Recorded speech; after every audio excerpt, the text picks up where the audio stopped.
Hola, buenas, mi nombre es Juan David Lara y hoy vengo a explicar el sistema eléctrico de un Boeing 737.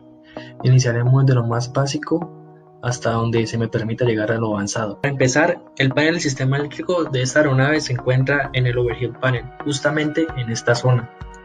Sistema eléctrico del Boeing 737. Primero, sistemas de potencia alterna AC. Estos están conformados por IDGs, Inter-Drive Generator, APUs, Airborne Auxiliary Power y fuentes externas. 2. Sistemas de potencia DC. Estos están conformados por los tiros, los también llamados transformadores de corriente. Se encargan de pasar la energía alterna a la corriente directa, los cargadores de baterías y las baterías. En tercer puesto tendremos el sistema Standby AC y DC. Lo que tenemos presente es un diagrama de bloques sacado del manual 737. Primero identificaremos las fuentes de electricidad. En primera instancia tenemos los IDGs 1 y IDGs 2 que se encuentran en la turbina del motor y estos generan corriente alterna. En la segunda tenemos el APU que también nos genera corriente alterna. Tercero, contamos con los transformadores rectificadores que pasan de corriente alterna a corriente directa. Los sistemas redondos son los sistemas de corriente alterna y los que aparecen de cuadrado son de corriente continua. Cuarto, las dos baterías, en caso de emergencia, suplirán el sistema Standby, sistema de emergencia del avión. Sistema de corriente AC. En primera instancia tenemos los transponders bus 1 y 2, que se encargan de transferir datos a los componentes. En las 2 tenemos los cables buses, donde se conectan los elementos más importantes y con mayor cuidado del sistema eléctrico. En tercera tenemos los rectificadores transformadores y en cuarta contamos con los buses Standby o de corriente alterna. Sistema de corriente directa. Este sistema es alimentado por el sistema de corriente alterna. En primera instancia tenemos el transponder, es alimentado por la corriente alterna que se transforma en corriente directa. Segundo, tenemos los buses de corriente directa o continua que se encargan de transferir información a través de ellos. Del tercero tenemos los buses Standby de corriente directa. Standby. En el caso que vamos a usar el sistema Standby, la batería tomará un rol importante en el elemento generador de potencia. Para los buses, para las battery bus. En caso de los sistemas de corriente alterna, contaremos con un inversor que se encargará de pasar corriente directa a corriente alterna. Estos buses serán de prioridad para el correcto funcionamiento del sistema eléctrico. El esquema final. En rojo tendríamos los sistemas de corriente alterna, en verde los equipos que generan corriente eléctrica, en amarillo todos los sistemas de corriente directa, en naranja los que generan la corriente alterna o directa y viceversa, que serían los inverter y los transformer, y los cargadores de baterías. En resumen, ahora vamos a ir incorporando los elementos que cogeneran energía en el sistema eléctrico. Comenzaremos con uno de los principales y los más sencillos, la batería. Al ponerse en on, el sistema energiza lo mínimo para empezar a arrancar el sistema en sí. Iniciaremos el sistema eléctrico, lo haremos en orden. Primero conectamos una fuente externa y esto encenderá un interruptor llamado Ground Power Valve. Esto avisará que tengo disponible una fuente externa. Al darle en on alimentará el transponder 1 y el transponder 2. Segundo, al hacer esto arrancaremos la APU, estará disponible pero no estarán conectados a los buses hasta que yo active el APU Generator, que poseen dos interruptores que están asignados a cada bus 1 y bus 2. Tercero, estos generadores están asignados al motor 1 y 2, al encenderlos se conectarán con el transponder 1 y 2. Cuarto y último sería energizar los servicios de pasajeros del avión, los cab util, cocina o gallery, y los sistemas de los asientos de pasajeros. Al final solo uno de los generadores estará trabajando. Si conecto los dos al mismo tiempo, un generador desactivará el otro. Vamos a ver todos los interruptores que están tapados. Lo primero sería el transfer 1 y el transfer 2. De que estos funcionen de forma automática depende del interruptor tapado. Este interruptor puede estar en auto o en off. Si está en auto, se conecta a los sistemas que tienen alrededor, APU, fuentes externas, IDGs o generadores. Si posee algún problema y quiere aislar los sistemas, ponga el interruptor en off. El botón de Transfer Bus Off significa buses apagados o que no tienen o no están alimentados. Software Off significa fuente desconocida, que no está conectado a alguna fuente o la fuente que estaba se desconectó por algún error. El segundo interruptor que veremos será el interruptor de Standby o Standby Power. Este interruptor puede estar en auto o en off o en BAF. Si está en auto, se pone en marcha automáticamente la batería y empezará a dar potencia energizando las Battery Bus Standby.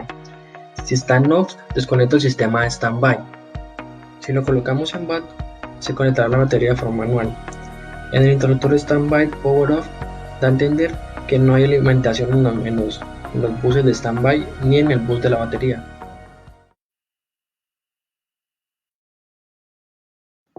Ahora pasamos a la segunda parte del panel, los botones Drive, Disconnect y Connect. Luego comenzamos con el Drive.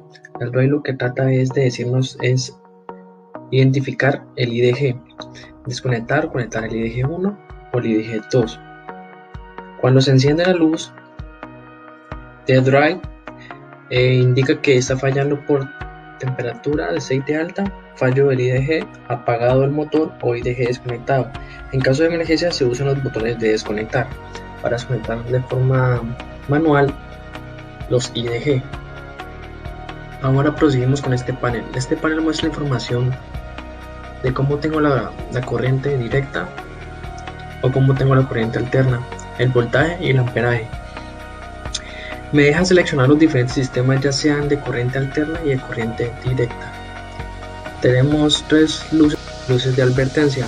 La primera sería Blank Discharge. Esta se encarga de darnos a entender que la batería está descargada. La segunda sería TR Unit. Hay un problema con los buses de corriente DC.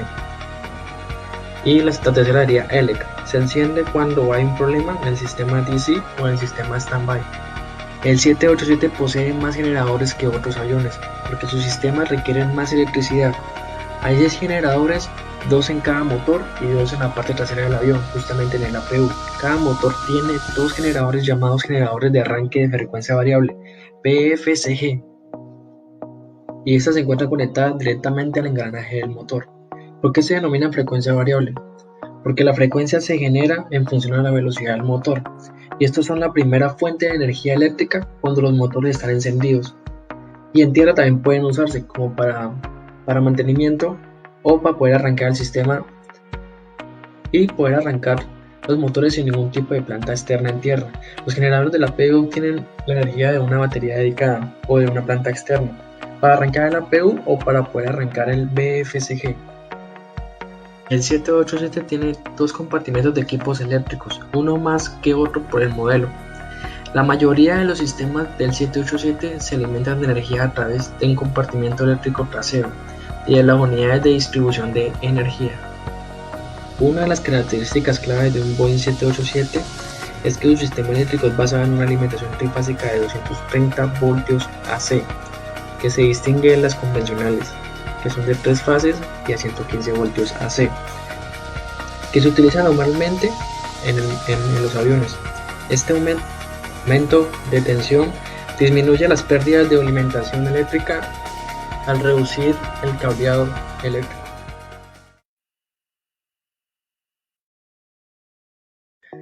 En el esquema mostrado, el Boeing 787 dispone de 2 generadores en cada motor, como ya habíamos hablado de ellos anteriormente.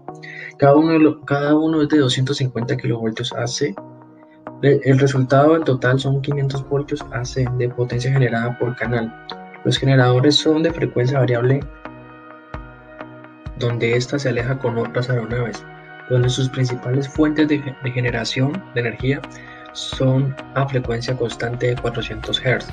Por otro lado, tiene 2 unidades de potencia auxiliar, cada una con 225 kV AC de potencia. En este esquemático hablaremos de las cargas eléctricas del Boeing 787. Primero tenemos el sistema de control ambiental ECS, requiere 500 voltios AC. El segundo sería el sistema de antihielo de las alas.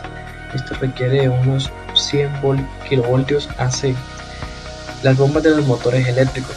Los motores eléctricos son 4 y requieren del orden de 100 kilovoltios cada uno. Los arrancadores. En cuanto serían los arrancadores, estos requieren de 180 kilovoltios.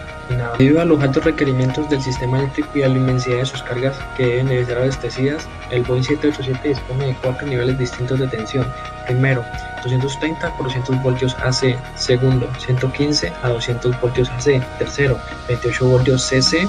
y cuarto 270 voltios CC. Niveles de tensión en 115 y 200 voltios AC y 28 voltios CC se mantienen como en las estructuras tradicionales, pero se incorporan de nuevos niveles de tensión de 230 a 400 voltios AC y más o menos 270 voltios CC como consecuencia directa del aumento en la capacidad de generación para satisfacer la demanda de energía eléctrica al eliminar el sangrado del aire de los motores. Los diferentes niveles de tensión proceden de la transformación y rectificación de la tensión de generación de 230 a 400 voltios AC. De este modo, la tensión de 115 a 200 voltios AC se obtiene a partir de la autotransformación de la tensión de generación a través de las unidades de autotransformadores, ATU, como sus siglas se dicen, Auto Transformer Unit. El nivel de tensión de más o menos 270 voltios CC se obtienen mediante la transformación y rectificación de tensión principal a partir de los autotransformadores rectificadores, los ATRU. Esta tensión de 270 voltios CC se suele emplear para alimentar las cargas de mayor consumo del sistema, puesto que el uso de los niveles de tensión elevados en la corriente continua permiten manejar corrientes bastante menores para la misma potencia, lo que está directamente relacionado con la disminución de la sección de los conductores, lo cual beneficia tanto el coste de material de cableado